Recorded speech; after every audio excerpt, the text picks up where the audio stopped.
It's strange how life can give you everything you've ever dreamed of, only to pull the rug from under your feet at the worst possible time.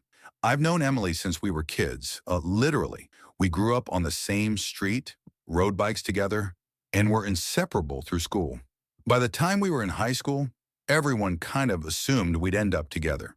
And of course, we did. We started dating at 16, and by 23, we were married. People called us the perfect couple, the ones who defied the odds and made young love work. Life was good, great even. We built a home, established solid careers, and talked about starting a family one day. Our relationship was always solid, full of inside jokes, shared dreams, and those comfortable silences that spoke more than words. We had the kind of bond that made me feel untouchable, like nothing could ever go wrong. That was until I found the lump. It was a quiet evening in February when I noticed it. A hard, unmoving mass in my neck that wasn't supposed to be there. My first thought wasn't even fear. It was disbelief. I mean, come on, and I was only 29, healthy, exercised regularly, and rarely even caught the flu. How could it possibly be cancer? But it was. Non-Hodgkin's lymphoma, stage 3. Just like that, my world turned upside down. Emily was there with me at every appointment, holding my hand, reassuring me that we'd get through it together. I believed her. After all, we'd survived everything else life had thrown at us. This would be no different, right? A couple of weeks into treatment, I started feeling weaker. Chemo had hit me harder than I expected. Emily insisted I go to a specialist, someone more experienced with my type of cancer. She even found one for me, a highly recommended oncologist in town, Dr. Mark Vincent. Dr. Vincent was, I don't know, charming, I guess. He had this way of making you feel at ease, even while talking about terrifying things like treatment plans and survival rates. Emily seemed to like him a lot. She always spoke highly of him after our appointments, saying how lucky we were to have someone so capable on our side. At first, I thought nothing of it. I mean, why would I? He was our doctor, the person we were trusting with my life. But then, small things started adding up. Emily was suddenly spending more time at the hospital than necessary. She'd say she was handling paperwork or asking Dr. Vincent more questions about my condition. I brushed it off.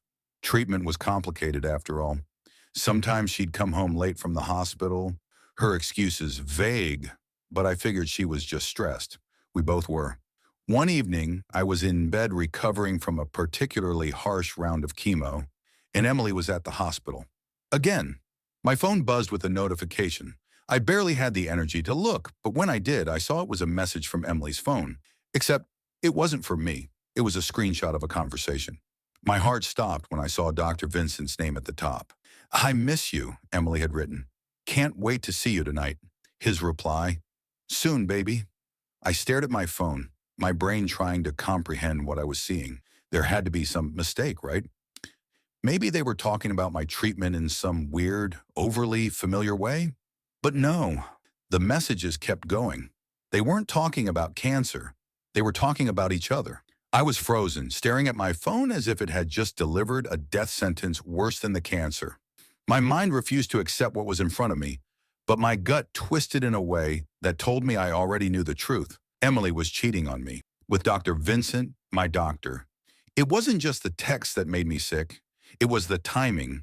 Here I was, fighting for my life, losing weight, losing hair, and feeling like I had nothing left to offer, while the woman I thought was my rock was sneaking around behind my back, and not with some stranger, no, with a one person I trusted to help me survive this hell.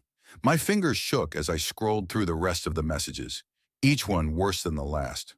They talked about meeting at the hospital after my treatments, using work as an excuse to see each other. And then there were the photos, ones that left no room for misinterpretation. I felt like I'd been punched in the gut. Nausea rose in my throat, but I couldn't bring myself to vomit. It was like my body didn't even have the energy to purge the betrayal. All I could do was lie there, letting the hurt and disbelief crash over me like a wave I couldn't swim out of. How long had this been going on? Weeks? Months?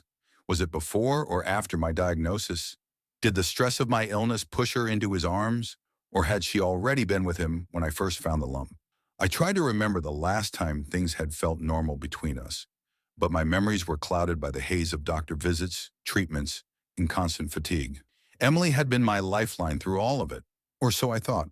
Now I realized that while she was comforting me, her heart had already drifted somewhere else. Or maybe it had never been here at all.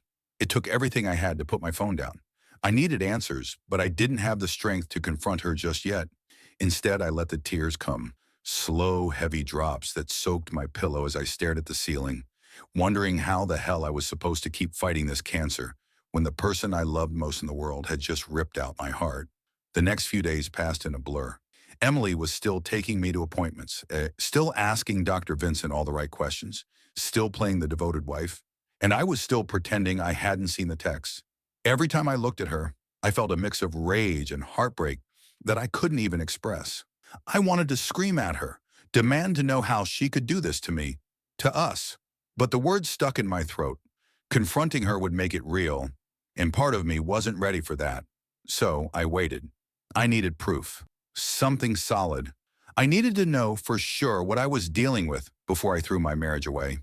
I wasn't sure why, but maybe some small part of me still wanted to believe there was an explanation, something that would make sense of this nightmare.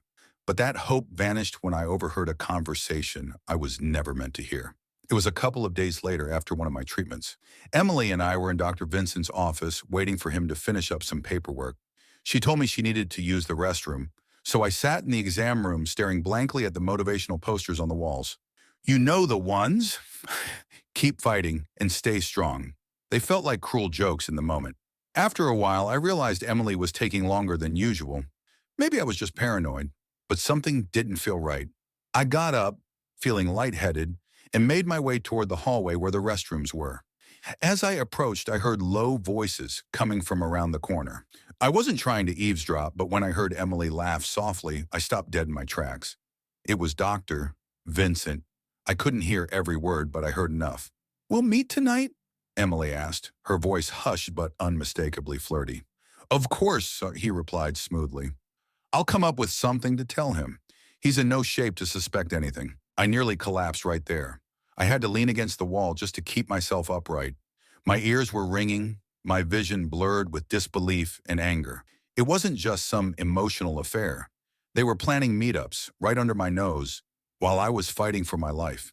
I backed away before either of them saw me, somehow managing to return to the exam room without falling apart completely. I sat there, numb, pretending to be none the wiser when Emily came back a few minutes later with that same concerned look on her face she always gave me after chemo.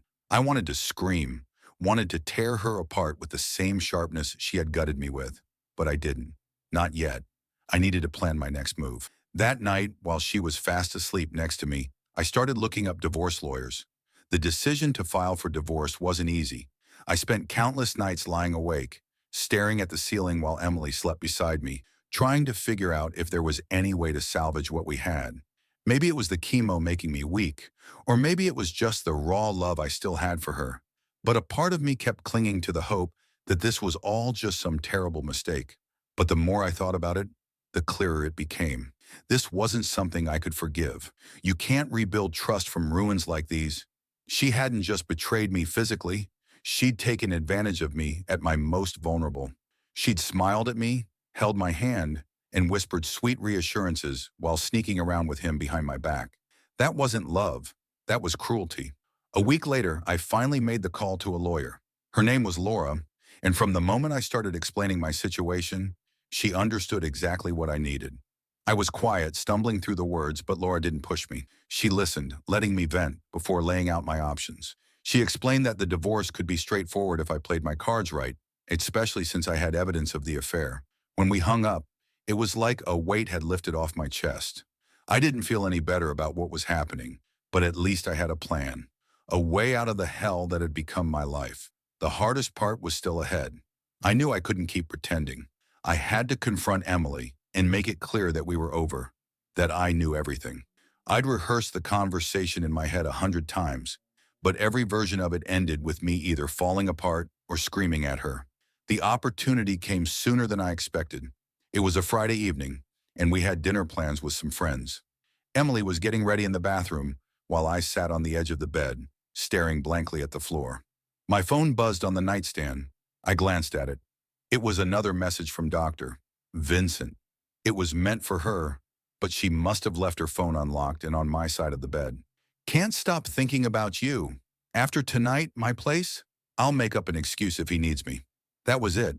I couldn't pretend anymore. The anger, the betrayal, the hurt, it all boiled to the surface and I couldn't hold it back. Emily, I called, my voice strangely calm, though my heart pounded in my chest. She appeared in the doorway, fixing her earring, looking like she didn't have a care in the world. Yeah? Are you ready to go? I stood up, holding her phone in my hand. Her eyes flicked to it immediately, and I saw the brief flash of panic before she composed herself. She must have known what was coming. Your phone went off, I said, my voice still eerily controlled. You got a message. Her face went pale, but she didn't say anything. She just stood there frozen, like a deer caught in headlights.